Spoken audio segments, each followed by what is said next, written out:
ఈ మధ్యన మనం ఓన్ చేసుకుందామన్న గుకేష్ తమిళనాడులో ఉంటున్నాడు, తెలుగువాడే కానీ తమిళనాడులో సెటిల్ అయిపోయినటువంటి ఫ్యామిలీ అన్నది అర్థమైపోయింది.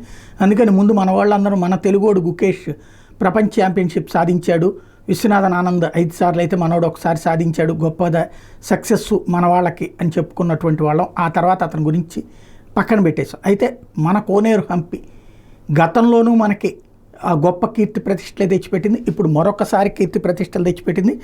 ప్రపంచ చదరంగంలో భారత ఆధిపత్యాన్ని కొనసాగిస్తూ కోనేరు హంపి రెండోసారి ప్రపంచ ర్యాపిడ్ చెస్ ఛాంపియన్షిప్ టైటిల్ సొంతం చేసుకుంది. ఈ ఘనత సాధించిన మొట్టమొదటి భారత ప్లేయర్గా రికార్డు నెలకొల్పింది. దేశంలో మరే క్రీడాకారిని ఒక్కసారి కూడా ఈ ట్రోఫీని గెలవలేదు. పురుషుల్లో విశ్వనాథన్ ఆనంద్ 2017లో మాత్రం ఒక్కసారి ర్యాపిడ్ టైటిల్ అందుకున్నాడు. ప్రపంచవ్యాప్తంగా చూస్తే వెంజూన్ చైనా తర్వాత ఈ టైటిల్ 2 సార్లు గెలిచిన క్రీడాకారిని హంపి మాత్రమే. ఆదివారం ఆఖరి రౌండ్లో ఐరిన్ కరిష్మా మీద విజయంతో 37 ఏళ్ల హంపి విశ్వవిజేతగా నిలిచింది. అమ్మాయికి రాష్ట్ర ప్రభుత్వం ఆదరించాల్సినటువంటి అవసరం ఉంది, ప్రోత్సహించాల్సిన అవసరం ఉంది.